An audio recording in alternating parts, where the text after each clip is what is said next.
we all want to do magic. If we can be loose and floppy with the outcome of our magical, specific, focused intent, then that enables the universe, almost gives it permission to flex around the unknown route of which it has to take to get the result to you. Encode it into patterns, into symbols, into sigils, and then forget about it. So not only are we letting go of how the output looks, but we're also letting go of like the attachment to the outcome. Remembering our symbols and our sigils that we create have to be powered somehow. And sex power is the most natural power that we've got. To push through and power the symbol and the sigil seems to, again, have a boosting effect on it. We can use the intent of acquisition without being the evil bastards who have been abusive to the rest of society since the dawn of time. Hello and welcome to another episode of Live Inspirational Common Unity Collaboration. My name is Mark Abadi. It is a pleasure to be back in California where I have my tech. I have speakers and microphones and monitors, and oh, how joyful it is. Hawaii was excellent, but hard work. Whew. So this is actually the last week of the show in this format. I'm going to change the format. We're going to do a workshop type of format with interviews and lectures again. So anyway, today we have a very interesting guest, Paul Lemberg, a warlock, a business warlock.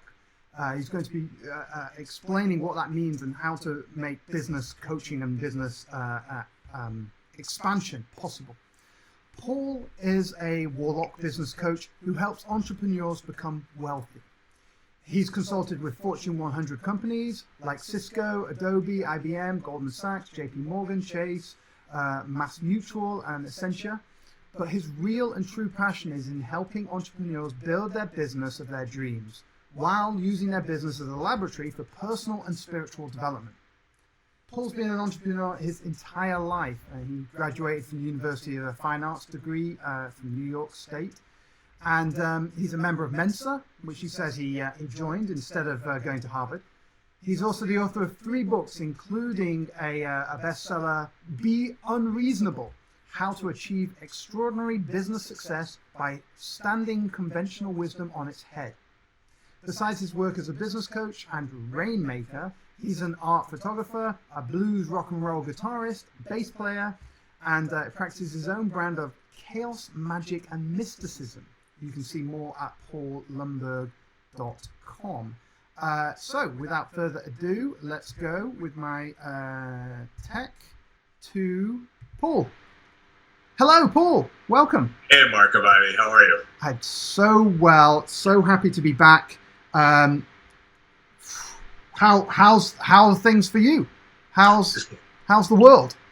It's a fun way to start the week, so I'll say that. Yeah, great Excellent. weekend. Life is certainly interesting, but I actually just said that it's like a fun way to start the week, and then I realized I never have any idea what day it is anymore. Right. So the only reason I know it's Monday is because we were doing this today. Exactly. Tell us about. I mean, you know, clearly you've had great business success, and one of the things I rarely see is the blending of mysticism and magic, at least in the open, conscious way with business. They seem to have different lives. You know, there's the hippie community who are spiritual, and then there's the business community who are Republican. Explain how you've blended these worlds. Well, before I even say that, I'll tell you that even the Republicans use magic. No, of course they do. It's obvious that that's the case because things that they pull off defy any sense of how the world actually works. Right. And so anytime that you see things that are running counter to, well, 2 + 2 is supposed to equal 4, not like 3.6 or 97 or whatever. Like anytime that you see results happening like that, it is probably magic at work. Right. Yeah, so for me, mostly what this means is that the world is not organized that the way we are told it is organized, neither on a physical level, nor on an emotional level, not on a business level, not on any level. And it's not organized the way that we're told. And if you try to produce results inside of that, then you get pretty ordinary results. But if you realize that, no, things are much more fluid and flexible than you have generally operated with, now you're starting to enter that realm. So what are we talking about here really with magic? Producing results that are in accordance with your desires, that are not necessarily the kinds of things that you think about. So this can be something really simple as a change in a point of view. Most people talk about, well, that's not really possible for me because I can't XYZ, just fill in the blank. Right. And a simple shift that says, oh, anything is possible. The only challenge is this thing is missing, so how do I do it? That puts you in a whole different frame of reference. So we just say, oh, well, that's just, kind of positivity thinking, except it's not. That's the transformation of the world from some structure that you don't know how to operate or get what you want in to a structure which says, no, anything is truly possible. And I just need to know how to go about it. Right. That's like a really simple frame that shifts everything. Oh, well, I can't earn the kind of money I want because my market this or technology that, or you could come up with tons of reasons why you can't have things go the way you want them to. Or you can simply start from the position of, oh, I can do anything. So my position is I can do anything. And, I have changed physical reality. There used to be, when I was dating, there was a question on OkCupid. OkCupid is this fantastic, highly intellectualized dating tool. It's perfect for guys like me. And you are presented with a series of questions. The more questions you answer, the more questions you get asked. And my favorite question is in the form of, have you ever tried to move a physical object with your mind? That's the question. And the possibilities are yes and no. But I had a write-in answer, which was like, tried, of course. And, the implication is that, oh, yeah, I can move shit with my mind. Right. I mean, I know I can. And my thinking was that somebody who had never tried to do that wasn't the least bit interesting. But yes, like, really no imagination at all. But the point is, you can, I have. Move things with your mind? I have. I have, but more, do you want a little story? I'll tell you a little story. Yeah. I was diagnosed with a heart murmur. Not a heart murmur. What am I talking about? I was diagnosed, which is really nothing to worry about. I was diagnosed with an aneurysm. Kind of in the same space, so I was just thinking there. I was diagnosed with an aneurysm, and it was a frightening thing. They told me I had to stop lifting weights, and I had to stop doing that, and I was going to drop dead at any minute. I mean, this was a scary thing, and I believed it. So I was walking around for about 6 months thinking that this shit was going to happen any second. And I stopped bench pressing. I stopped doing a lot of things that I love. And then one day I sort of woke up to this. Is this really true? So then I started digging into it, and I ended up getting myself a second opinion. And in the second opinion, and this is some cardiologist who, fairly highly, well-known guy. Cardiologists don't really spend a lot of time bullshitting with you. Right. They don't. This guy and I talked for an hour, just about everything in life, and we were just all over the place. This is the kind of conversations I have with people. Yeah. We're just all over the place. After about an hour, I think he realized he's been blowing people off, and he says to me, "Well, I guess we've got to read this report." So now he reads the report, and what he discovers, he says to me, he looks at me and he says, "The guy read it wrong." He says, "Oh yeah, the guy read it wrong. He said it was this big, but it's really only this big." And he says, he says, this won't kill you. He said, if you don't screw this up, you could live till you're 90, and when you die, it won't be because of this. And I'm sitting there like, oh my God. And I said to him, I said, I don't think you have any clue as to what this is like over here.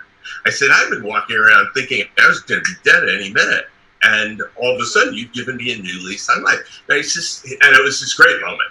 He says, well, don't get too carried away. He says, you still have this, and it's still no joke. He said, but if you don't screw it up, you'll be fine. So I walked down there all ebullient and everything. So I let it go on for another 3 months. At which point, I'm like, I can heal this. I'm pretty sure I can heal this. So I have a history of healing incurable illnesses. So I went into my thing, and for another 3 months, I was in healing mode. And like, you can't heal an aneurysm. This is just not something which is done. And there's no evidence. There's not one story. You can Google the internet. You can go deep into Reddit. You will not find a subreddit about healing an aneurysm. So now it's 3 months later, and I go online and I find the report that this guy had read to me before, because it's in my healthcare company's portal. And so I go to the report, I pull it back up, and it says that I have no aneurysm. So it just says it. It says it really clearly. And I'm like, this can't really say that. So I am reading it, and I am rereading it, and it says there's no evidence of any aneurysm. I go back to the doctor, he does more imaging, and this thing is completely gone. So not only did I heal it, I changed the document which said it. And it's like, I know these things don't happen. These things actually don't happen. And yet, I've been able to do things like that more than once. Now, the interesting bit is initially you were not, it's not like when you were first told you were like, hey, I'm going to change this. You were in the category of, shit, this is terrible. Oh, God, it's the end of my life, blah, blah, blah. So it's not like you were affirming positive things to change it initially. No, I was living into the drama and the disturbance of it. I had fully accepted that as true until I didn't. So how did it initially change? Was that just chance? Are you just a lucky bastard? I have no idea. No idea. My Paula, my girlfriend, says I live a charmed life. Right. And whenever I don't believe it, she tells me stories that I've told her, like this one. She says, that doesn't happen to normal. These things don't happen to normal people. And I'm like, they don't? She says, no. All right. Okay. So you're lucky. You're lucky, and you're magical. Yeah. I mean, it depends on what you think lucky is, but yes, I'm incredibly lucky. So I mean, let's talk about this, because I won a car once, but that was, You won a car. Yeah, I won a car. So let's talk about this notion, because of course mind over matter, and the mind obviously interacts with the somatic system of the body, so that makes sense. That's the easy one. Right. That's the easy one. Now, what about all those other beings out there in the world? Like one of my things, for example, I've never really made much money because I am a peculiar type of character that doesn't seem to fit into the mold of the business world. And so when I turn up, people don't recognize me, or they see me and they're scared, they're worried. They don't know I'm a wild card. And then so for me, I've just carried on in life going, I don't fit. I don't fit your model. Right. And that's fine. I'll do my own stuff, but it means I can't play in that game, or at least my mind says that. So now I could change that and go, yeah, okay, I play in your game. I dress in the suit. I'll put my tie on, and I'll play your game. But then there's an interaction where my being interacts with other beings out there, as opposed to just my mind and my body. Right. So what happens in those senses? Like, what are the best ways for us to get what we want when we involve other beings? Yeah. So focus, clarity, and intention. I mean, those are the words that describe all of this. Yeah. So it's a universe of free will. I don't believe in predestination. Paul and I argue about this like all the time about the notion that things happen for a reason. Right. Like, no, they don't. Right? I mean, the presumption in the sentence, things happen for a reason, is that there is a reason somewhere out there. Absolutely. There is no reason out there. That would imply an intentional universe that cares about your well-being. Right. And sorry, I just don't buy it. Right. On the other hand, I have certain dominion over the universe I live in, as do you, as does everyone else that we know. The more conscious you are, the more dominion you have over this. And so if my intentions are in some way in conflict with yours and your intentions, then we just have to persevere and see what happens.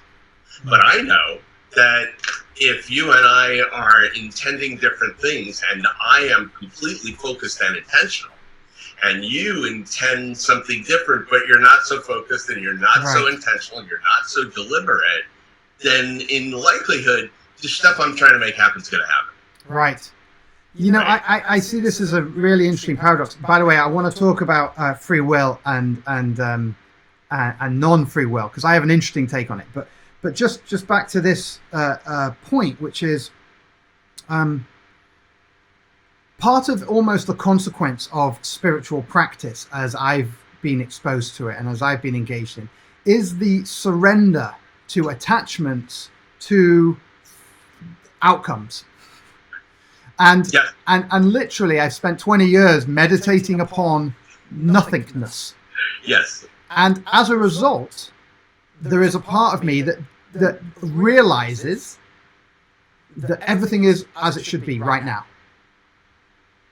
And as a further consequence of that, my intent and focus to make certain things happen has it's like, it's not that the energy has been removed from it, but the need for it to have the realization that it makes any difference to the divinity of creation kind of it does not.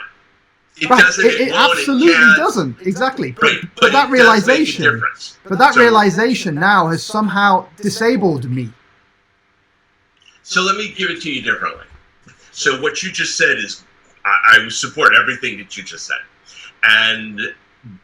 but I would say that the key. No, we're still in the end zone. we're in the end zone. It's like we're in the friend zone. We're in the end zone. I'm backing it. So your non-attachment to results is pivotal to being a good magician. So this is one of the paradoxes of being a good magician, is you want to be highly intentional, highly focused, highly deliberate, and yet unattached. And that is the paradox right there. I am going to make this thing happen, and it's okay if it doesn't. Right. That's a really powerful place to stand. I mean, this is the biggest problem I'd say that people have with goal setting, and especially like people who want to have themselves be conscious, and then they're all stressed out about the nature of their goals because they're like, oh, but I really want this. Oh, but I'm not supposed to want it. Right. It's like, oh, screw that. You're not supposed to do anything. There are no rules. Right. There's no rules at all. God doesn't care what you do. The universe is not judging you. You know, maybe your parents are judging you, but you just have to accept their judgment. Otherwise, it has no impact. Nobody's judgment can make a difference to you unless you want it to, unless you choose to. So the first part, this non-attachment to results, is awesome because it clears the way for you to be shifting the universe however you wish. But that's one part of it. Then there's this other question, which is, well, I'm not really that attached to the results. I don't really need more money. No, I don't care about that Italian sports car. Yes, I'd really like to be traveling in the south of France right now, but I can't. You know, it's like, okay, so what are you going to do about it? So the things that you do here in our 3D world, let's call it Earth for easy, you know, because most of us are from Earth. The things that we do here on Earth have nothing to do with our divinity. So we're not Calvinists. We're not trying to demonstrate that more money on earth means that our time in heaven is already secure. That has nothing to do with this. Right. But if you believe, as I do, that I am a soul in heaven in a human body, or some words like that, choose your words, but we get the idea. I am a spirit in a human form. Right. If I believe that, then I have to ask the question, what am I doing here? And my answer, which is a real simple one, is I'm having a human experience. Osho, brilliant teacher. Yeah, and teacher. Osho has written, he says, enlightenment, oh no, don't do that. Don't become enlightened. That's crazy. He says, you're here to be a human being. That involves blood, sweat, tears, sex, rock and roll, elevator rides, like crazy ass shit. Like being human involves all this drama, pain, suffering, joy, excitement. Yeah. And I believe my goal as a human being is to soak up all of that as much as possible. Yeah. So the stuff that I want as a human being, that's all fine. That's me as a human being. It does not impact my divinity, Absolutely. but it sure impacts the experience of my soul. Absolutely. Right. And I mean, apart from the soul bit, I have an interesting take on the soul. It's a choice of words. Yeah, but even the soul energy, I don't believe is personal. Like it has no. Yeah, not necessarily. Like your soul is my soul, basically, is my opinion on that. I can do that on the right day. Yeah. Okay. So it's just like on the right day. But my human being, like this, absolutely, Paul Lemberg, this is an individual instantiation. Absolutely. Right. So this is me as a human being. Absolutely. And everything that I do as a human being is somehow perfect to my soul's experience. Absolutely. I agree with that. Now, because I think I'm a slightly unique case, or at least a common case. I contradict myself. A common case amongst the spiritual community in that I'm a practiced meditator, and as such have realized something beyond myself, which now seems to disable me in order to be able to set these goals. So I don't have guilt. I don't have fear. I realize that everything is perfect at a particular space. That being said, I still have to pay the fucking rent, chopping wood before enlightenment, chopping wood after enlightenment, right? Yeah. So I still have to do all these things. Right. Now, goal setting and having that focus, clarity, and intention, I find particularly difficult because it seems to favor one direction over the other. And it's almost like there's a part of my human which is trying to pretend that it realizes what the bigger me realizes, which is everything's perfect. And so now I'm in this kind of discussion thing, and at the same time, I don't care.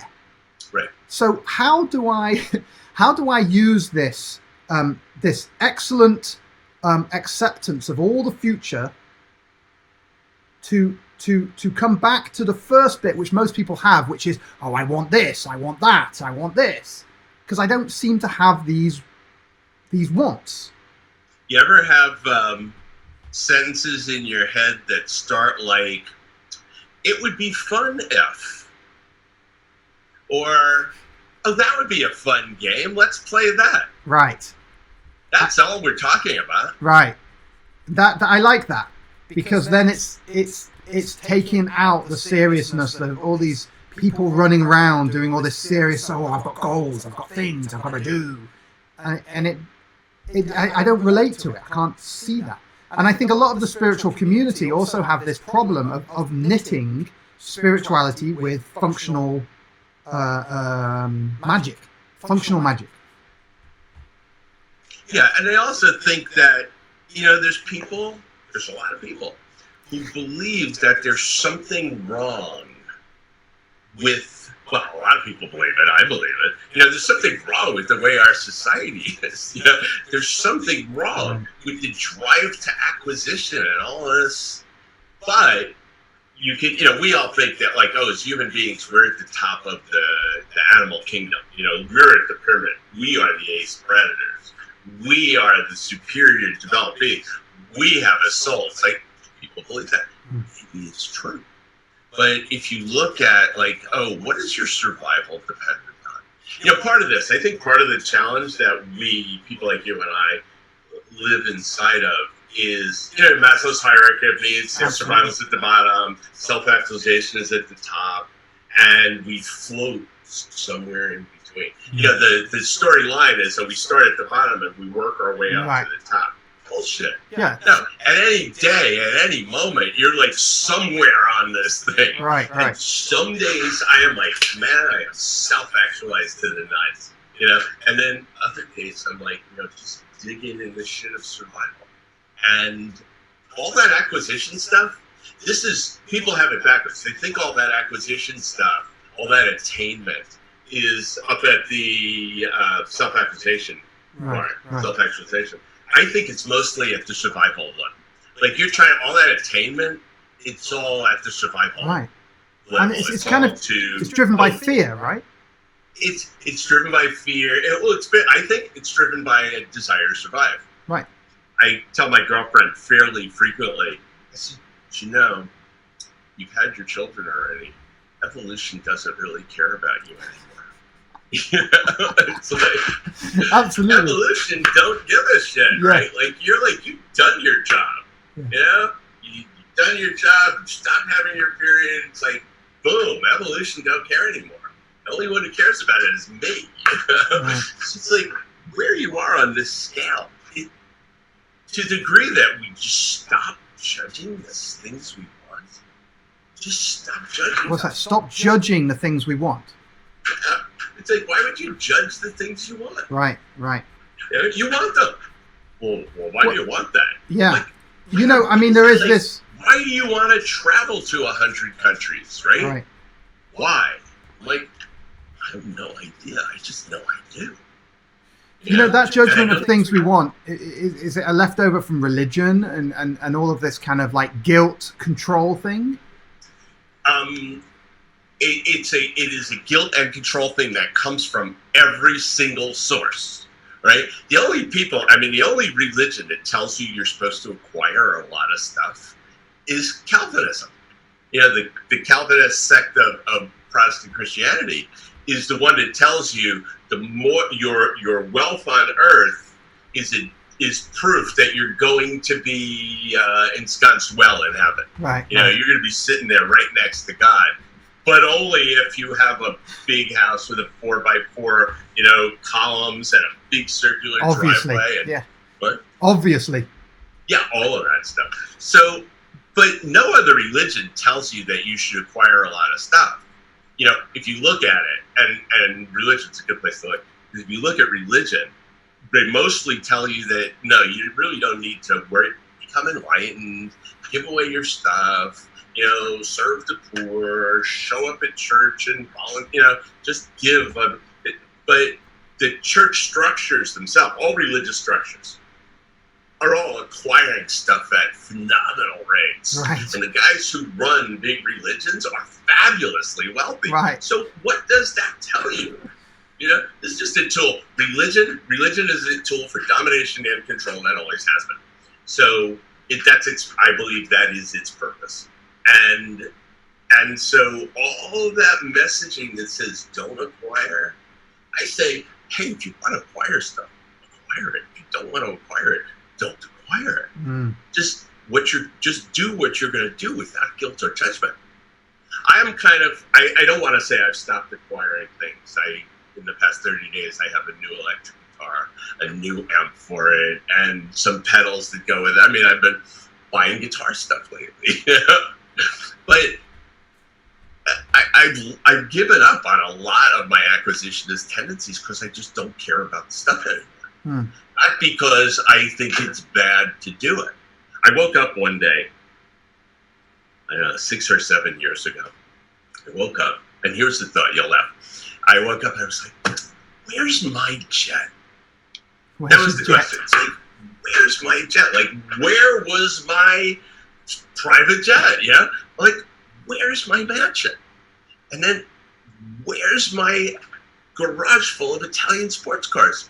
And this was like a real legitimate thought. I don't know where it came from, but there it was. And I was like, I'm not winning this game. And I started going down that road. It didn't take very long. And I was like, oh, I stopped playing. You can't win if you stop playing. Right. And I'd stopped playing the game of how much stuff I could get. And I had played that game well for a while. Right. And then I just got to the point where I didn't really care about it anymore. And I'd shifted, so this is I can say this, I feel very modern, which is that I've shifted my desires from things to experiences. Right. But in the pandemic, experiences are harder to come by. Right. You have to generate, it's actually kind of cool. It's cool training because you have to generate your own experiences and be perfectly happy. I haven't walked out my front gate in ages. Well, it's like, you've created a certain amount of wealth early on, which enabled you to be more flexible with the things. Your immediate base needs were met. Yes, your food, that's true. your shelter was met, and so you put yourself into a position of being able to do those things. What it is not playing the game where does that not mean there are winners and losers? Like, is the game not rigged in a patriarchal way where if you win, someone else has to lose? No, I don't. So I have not played a zero-sum game in a long time. There was a time in my life where I was a trader and I was trading commodities. I never traded currencies, but mostly I traded commodities and I traded stocks for a while. Trading is a zero-sum game. For me to make money, somebody has to lose money. That is how this game is set up. So if you want to play a trading game, you just have to know that somebody else is losing. And if you watch like rich board shows on TV, and there's traders are always in rich board shows, and they're always talking about like killing the other guy. I'm like, why do you have to kill the other guy? And I'm like, because we're like taking his stuff, so we have to feel better about it if we demonize it. Right. The other guy's an asshole. Right? Yeah. This and that, So trading, very zero-sum game. Yeah. Selling high ticket. I used to sell high ticket software. I wrote software that ran some of the world's largest banks, and then I had to sell this stuff. And this was couple of $1 million a sale, and these were not easy sales to make. Let's put it that way. Of course, yeah. And if I won the sale, somebody else, a competitor of mine, lost the sale. Right. It was the only, because the guys who were buying, they were looking for a wide range of companies. I haven't done that in a long time. There's nothing that I do where I feel like I have to win at somebody else's expense. Right. That wasn't deliberate, by the way. I didn't look at my life and say, I want to live this life in a life of abundance that doesn't have zero-sum games in it. I didn't make that decision consciously. But now I do. When I speak about business growth, I talk about prevailing over your competitors. Right. And I talk about it primarily because that is the reality that people live in. But how they frame it and how they hold their competitors, I believe, has a lot to do with how this thing's worked out for them spiritually. So you have to really think about this. It's like, no, we don't want to beat our competitors because they're bad people. We want the business. Right. So what does that mean? So you have to look at it that way. But I'm graced to not be in any kind of situation where that prevails. I just have to look that way. So that's what it. Yeah. So I'm trying to help. There's a lot of spiritual people now who are coming at a new business idea from a collaborative, help the world perspective. Sure. And in a way, we are cursed in the spiritual world with this notion of holism, where we look at the whole picture. Right. And so, is that an antecedent to being focused and clear and intentional? You mean, is it in the way? Well, okay, so I'll use myself as an example. When I was writing my book, I don't have a copy. I should have a copy here on my desk. I just got back. Anyway, copy on my desk. So when I was writing my book, a friend coach of mine was saying, I was trying to come up with a name and stuff like that. And the friend coach said, well, who's it for? And I said, it's for everyone. And he goes, no. Bad niching. If it's for everyone, it's for no one. Pretty much. And I found that difficult to digest because I wanted it to be for everybody, because it felt like the information I was sharing was helpful for everyone. Can I jump in with a slight clarification? Absolutely, yeah. The question is not that if it's for everyone, if it's for no one. That's bullshit. That makes no sense. What is true is that if I try to market to everyone, I'm not going to market to anyone because no one's going to know I'm talking to them. Right. That's a really important distinction to make, because your thing might actually be for everyone. You just can't sell it that way. Right. But that's an important distinction. And then somewhere in that, you get up in your head and think that this is only for this small sector, and I really want it to be for everyone. No, it is for everyone. It's just hard to market. So then now the issue comes: if I'm then marketing to a small section of people, it feels inauthentic because it feels like I'm playing a trick game. No, you're just trying to be more efficient. So, here, I'll from a totally different example. Yeah. If you're a salesperson who's never been a salesperson before, it's pretty easy to fall into the notion that I'm bothering people, I'm a parasite, all I do is take from people. I mean, I can go on, Yeah. But, and yeah, some of the stereotypes hold up. But the thing is I learned this 40 years ago. Somebody taught me this, and I didn't believe it easily, but I finally did, which is that if you don't have guys selling stuff, nobody gets anything. And nobody gets what they want unless somebody sells them something. Now, nobody's a rough way to say it. Right. There's a lot of truth to what I'm saying. And as salespeople facilitate the transaction of things and information and even love. Yeah, even love. So it's not a trick. It's not I mean, you may feel inauthentic about it because you're like, no, authentically, I want to share this thing with everybody. It's like, okay, but dude, you have time. So all I say is you start with one segment and you let them know about what you're doing. And then you go to another one, and then you go to another one, and then you go to another one. And so your intention is to bring your offering to everyone. Mm-hmm. But you're smart enough to know that if you try to bring that offering to everyone at once, nobody will notice. Mm. And then, the inauthentic part is living your life on planet Earth, having a gift to share and not sharing it. Right. That's inauthentic. Right. That to me is, that's crazy, and you're doing a shitty job. Right. Yeah. So there are tactics. It's about tactics, right? Well, those are tactical choices. It's a tactical choice that says, all right, I have to start with a market that I can address, right? I mean, it's really easy. If I say, hey, you might turn around, you might not, right? If I say, hey, bald guy, look, we're getting a little closer, but you still might not, because you see 4 other bald guys over there. You go, it's going to be. Yeah. But if I say, hey, Markapati, you go, right? You know I'm talking to you. Right. If I'm trying to sell you something, I'd probably do better by going, hey, Markapati, than hey, bald guy. Right. Yeah. And both of those are better than hey, you. Yeah. It's like, and if my intention is to sell that thing to you or to make you aware of something, right, or to transform your life in some way, addressing you is making it a lot easier. Right. Yeah. Right? You can't do magic that doesn't incorporate the thing that you're going after. Right? If you don't target your magic, right, nothing happens. Right. So targeting is important. I mean, obviously targeting is important because obviously you can't hit the bullseye without targeting the bullseye. Right, but you just said obviously, and you said it only a few minutes after saying, well, if I target, I'm being inauthentic, so which is it?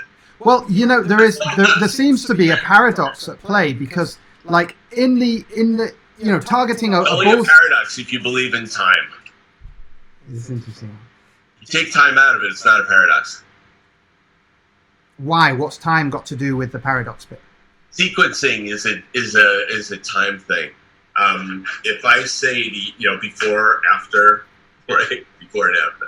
Once you take time out of it, a lot of things get very messy because you can't say before and after anymore. There's no cause and effect when there's no time. Right.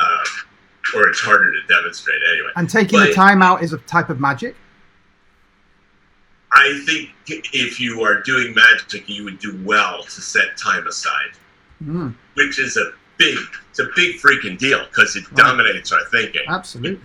It's like all other forms of consciousness attainment. It's real hard to just snap your fingers and be there. But if you commit to the path, then you just keep shifting it up as you go forward.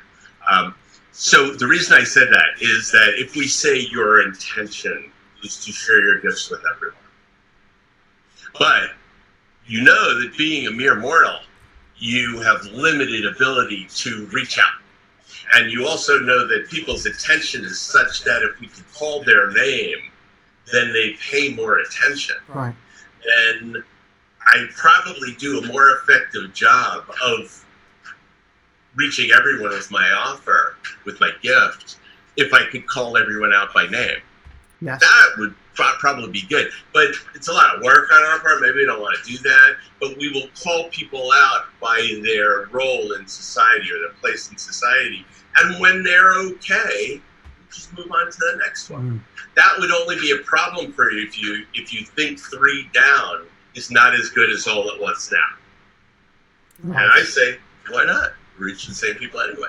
Right. So remove the time from the equation.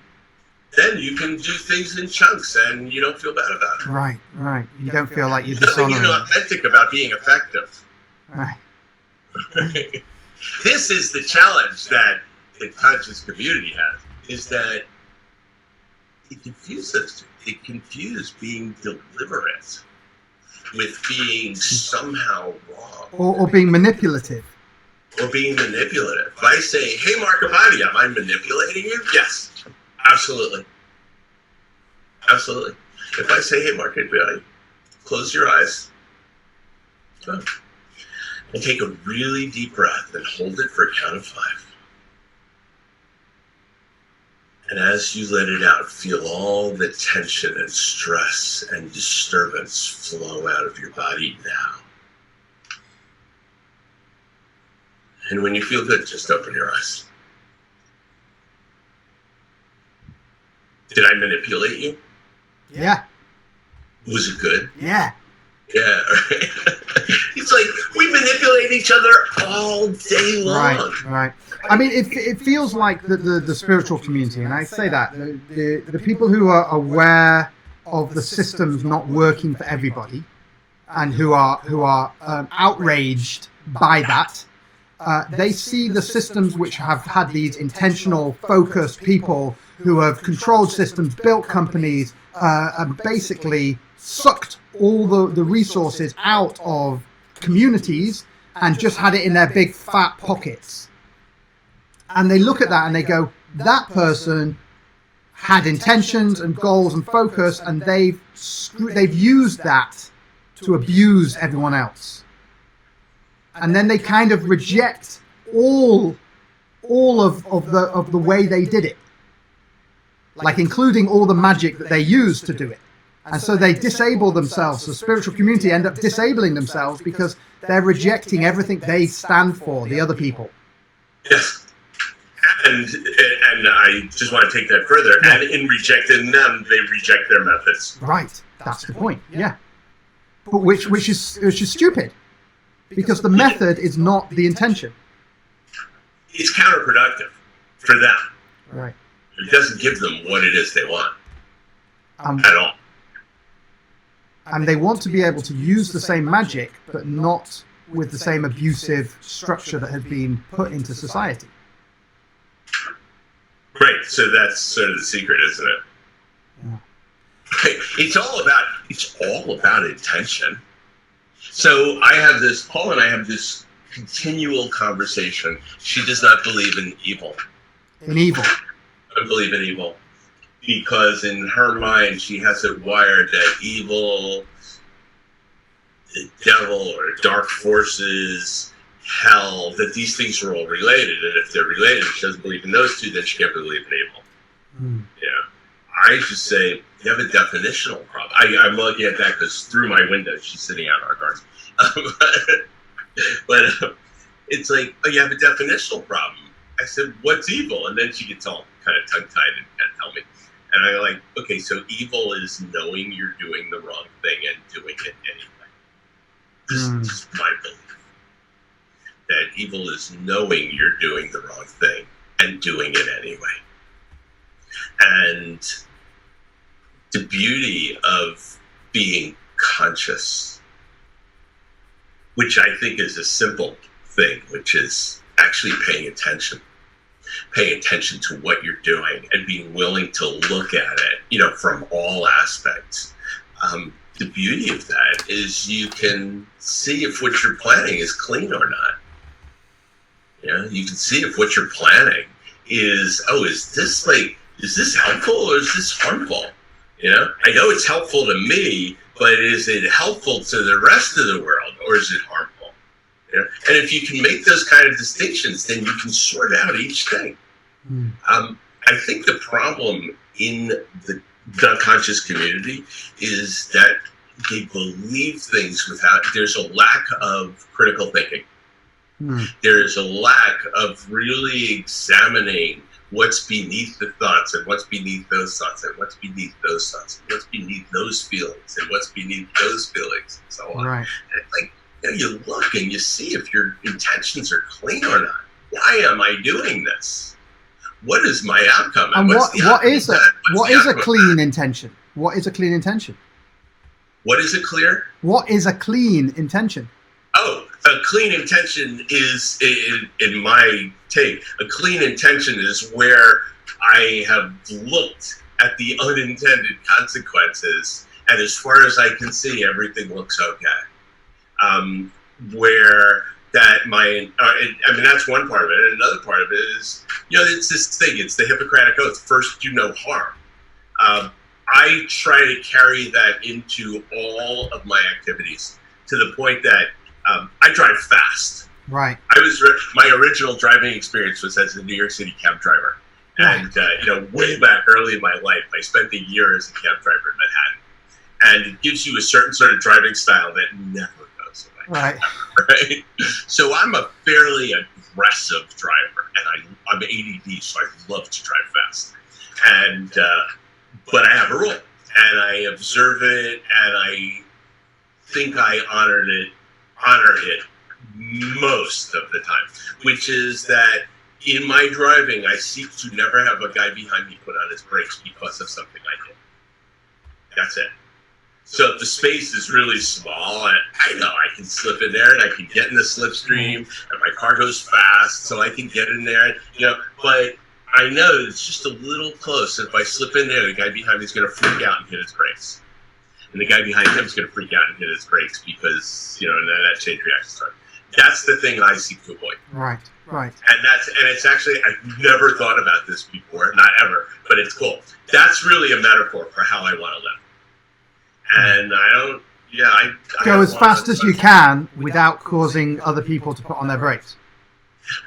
Yeah, I can do what I want. I love that as a metaphor.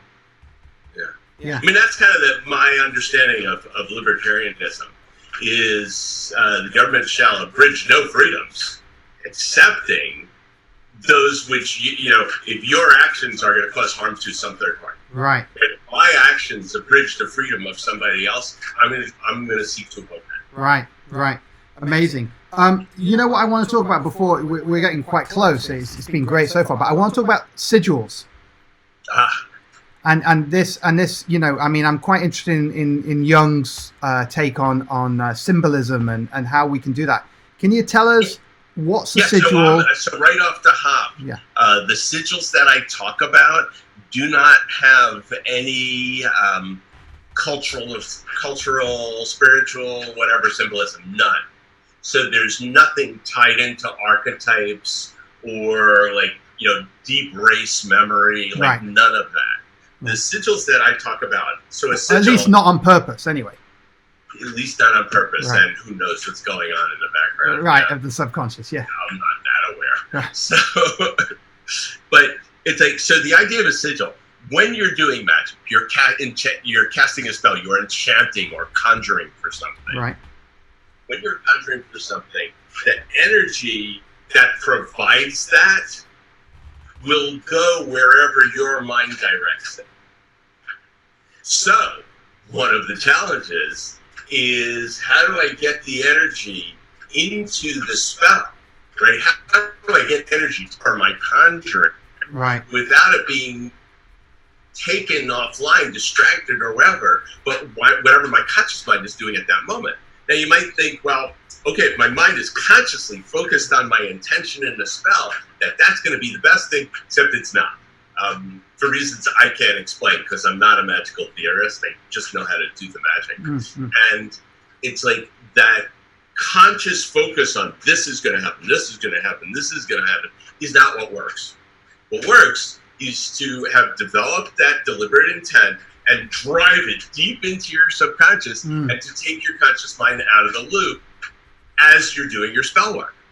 So one way to do that somebody codified about 100 years ago, a guy named Austin Osman Spare. If you wanted to go to the source material, Austin Osman Spare, very strange man, came up with this model, which works, which is the idea of taking that intention of yours and encoding it into a symbol, which you then forget about its meaning, and then just focus on the symbol as if it meant nothing.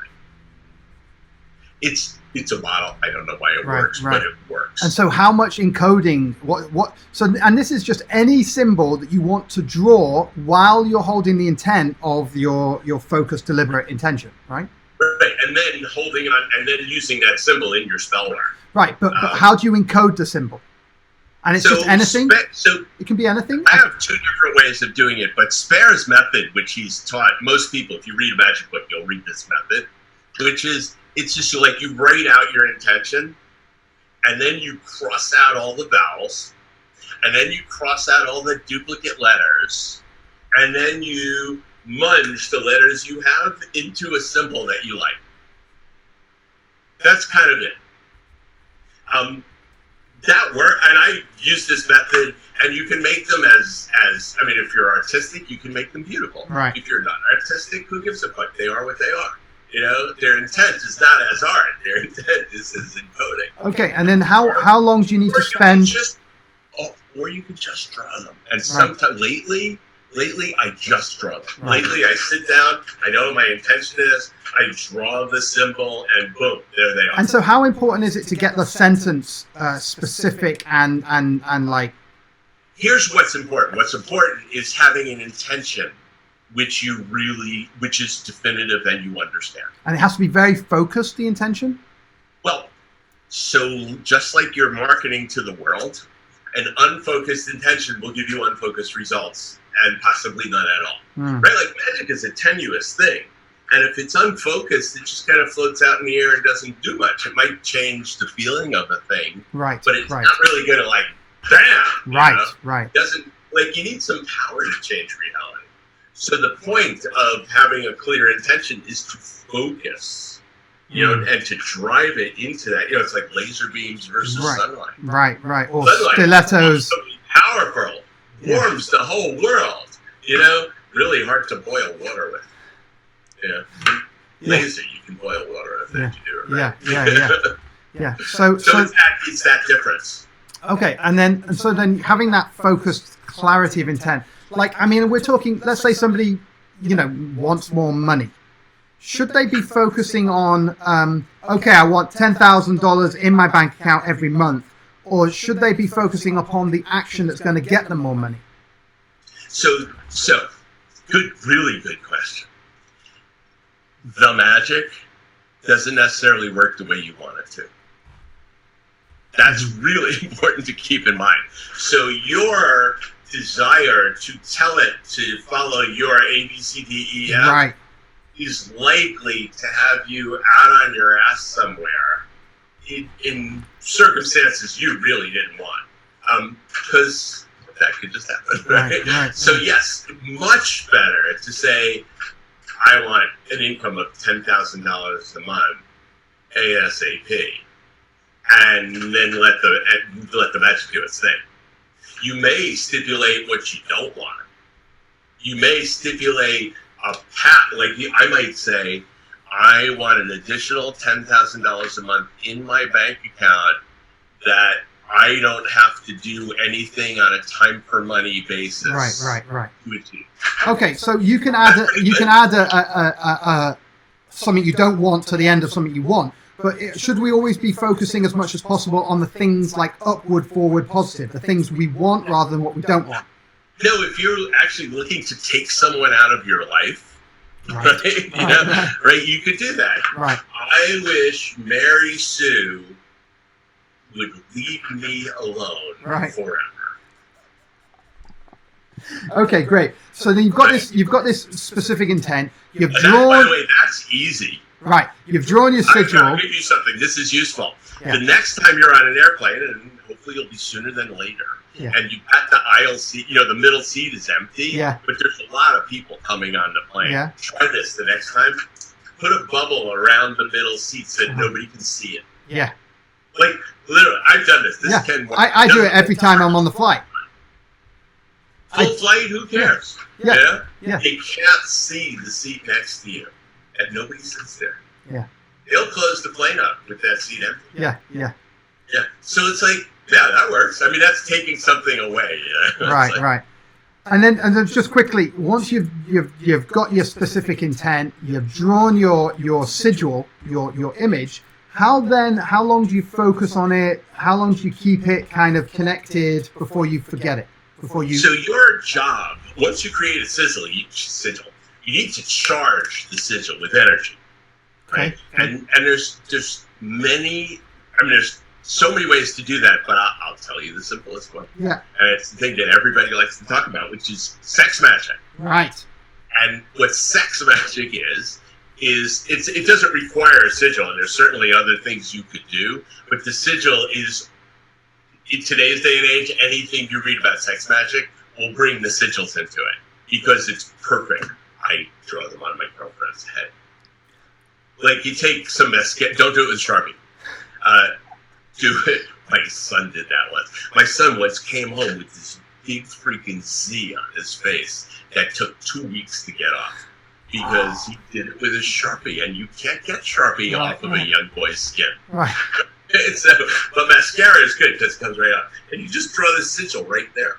But sex magic is simply having sex, and it can be with your partner, it could be with a friend, it could be with yourself. And simply at the moment and the whole time as you're getting warmed up, and the longer the better. This is one of those times where you want to drag this sucker out. And as you're building up your sexual energy and sexual tension, you're just channeling it into your, you don't have to be looking at it. Right. You really want it burned in your mind. So looking at it is easy. And you just keep adding energy to it, and at the moment of orgasm, you just explode that energy through the thing. That's often enough to get your spell going. Right. And then, ideally, I'm not good at this, by the way. Ideally, you just set the sigil aside and forget about it. Like, forget what it means, forget about the spell. Your best work will be when you can totally, purge the thing from your conscious mind and just hold it in your other unconscious. Right. I don't do that, and I'm not good at doing that. I'll take the things. I always write on the back of them what I'm looking to get. Yeah. So that if you need to come back to it, you can. So I don't remember what that meant, So let's I see just it. write on the back. Can't see it, Paul. Oh, there. Ooh, can you see it? Well, oh yeah, there. Wow. Yeah. Yeah, I like that one. And its meaning is written on the back. I do that because I forget. Here's another one. This one was cool. Oh, you can't see it. There it is. Oh, yeah. Great. And its meaning is written on the back. So I take these things and I leave them around the house. Right. I just, stick one up there and I'll see it. I keep seeing it. The trick is not to check in to go, did I get that yet? Did I get that yet? Don't do that. That keeps the magic And that's away. the let go bit of the magic spell. Let go bit. Yeah. This doesn't happen. Oh, I kind of want that. But yeah, if this doesn't happen, I'll survive. Yeah. You know, and I'll do it again. Yeah. But these things happen. I just had a really interesting one where I was actually conjuring. I'll just say this: I was conjuring for a sum of money that I needed for a certain thing that I didn't happen to have handy. Uh-huh. And then I got an EIDL loan for a very close sum very close to the sum I was conjuring for. I really didn't expect that. Like, that wasn't what I was thinking of when I set up the act. Right. You know, when I set up the spell. But I'll take the win. Yeah. And it was very last minute. I hadn't done one of those. Nothing. And one of my council mates started telling me, you really ought to go do that. You really ought to go do it. So at the spur of the moment, I did it in 4 days, literally 4 days later. Right. This pretty hefty sum of cash in the account. Okay, I'll take that win. Right. I mean, you don't know how these things So not being attached to the outcome or how the outcome occurs. No attachment to how. I love it. Yeah. Something that people put in a lot of their spells, I'm sure you've heard this, is blah, blah, blah, blah, blah, blah, spell, for the highest good of all concerned. Right. You know, and no harm comes to anybody, whatever. But those guys don't, I said whatever, and I actually don't mean that. Right. It's like putting those things in is good because it's kind of a catch-all protection kind of phrase. Mm-hmm. You know, we were going to talk about magic in business, and we haven't. I think we've set up the conditions for that conversation, but that might be another time. Yeah, exactly. The only thing I want to say is that magic in business is just like everything we've been talking about. It is no different, but there's a whole lot of cool stuff to say about it, which we just didn't get there, and it's okay. Yeah. But I want to throw that out as a possibility. Excellent. Yeah. I want to do this new format that we're working with, which is like a sort of workshop interview format where we can take people through exercises. So we'll definitely talk more about that. Paul, it's been such a pleasure having you on with all of your wisdom and magic and fantasticness. Thank you for coming. You see personal clients, do you? Yeah. Yes, I do. Great. So how do people get in touch with you? I think I give you my website. So my website is paullemberg.com. Yeah. And I made it easy. paullemberg.com. Go there. Contact me. There's the easiest thing. I'll give you my email address, which is p@paullemberg.com. And that one works pretty well too. And just reach out to me. Right. If you are, my work is primarily business growth work. I support entrepreneurs to take their businesses up several levels. Right. Usually way beyond what it is they said they wanted, and more into what they're really dreaming of. Yeah. And I attempt to do this embodying all of the things that we've spoken about today. Absolutely. So yeah, and that's my work. I've been doing it for 20 plus years, and my clients have had really extraordinary success. Wonderful. And it's never how I thought it was going to be. Right. That's key. Wonderful. Paul, thank you so much for coming on and sharing your magic with us. It's been excellent, and I look forward to our next conversation. Thanks for having me, Mark. It's fun, and talking about this is good. Exactly. Thank you so much. I've just summed up the show. Thank you, Paul. Wow. I mean, it is. Everyone wants to do magic. Okay, I'll speak for everyone there. We all want to do magic. There are certain keys that seem obvious. Being specific with it, being focused on what it is we want, being clear, being intentional and focused. That seems to be one of the keys. And then another key is letting go of how you think it's going to occur. Because if you hold on to how you think it's going to occur, it's almost like falling down a hill and holding your muscles. You become rigid, you become tense, and that's when snapping and breaking can occur. That's why drunks falling downstairs rarely hurt themselves, because they're all loose and floppy. If we can be loose and floppy with the outcome of our magical, specific, focused intent, then that enables the universe, almost gives it permission to flex around the unknown route of which it has to take to get the result to you. And this applied in business and in life, it seems to be an effective way when we encode it into patterns, into symbols, into sigils, and then forget about it. So not only are we letting go of how the output looks, but we're also letting go of like the attachment to the outcome. Like, I need this outcome to happen. Instead, it seems if we can be very specific, very focused, very clear, and then let go of the output of how it's going to look when it comes, then that enables, again, the flexibility of the universe to create the magic. Wow. And then remembering our symbols and our sigils that we create have to be powered somehow. And sex power is the most natural power that we've got. Using that energy that's generated from our most natural evolution, energy, sex, to encode and to push through and power the symbol and the sigil seems to, again, have a boosting effect on it. So, and we can output. We can use magic and we can use the intent of acquisition without being the evil bastards who have been abusive to the rest of society since the dawn of time. You know, these 1%ers who have acquired all the wealth at the cost of all the other poor people. We can still use that magic with good intent. It doesn't mean that using their same techniques that everyone uses to acquire things doesn't mean that we become that evil,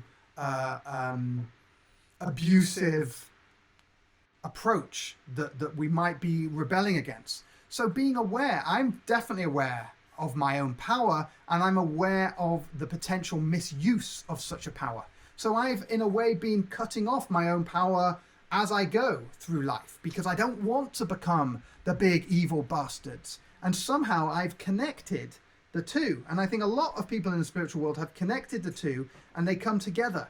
The power that they use comes along with how they used it. And it's not the same. They don't have to be the same. So we can use the magic without being abusive. I think that's the key here. That's the key. Wow. Thank you so much. I have a book, Book Evolve. I don't have one on my desk, so you have to just take my word for it. bookevolve.com. It has been great pleasure. Thank you to my guest, Paul Lemberg.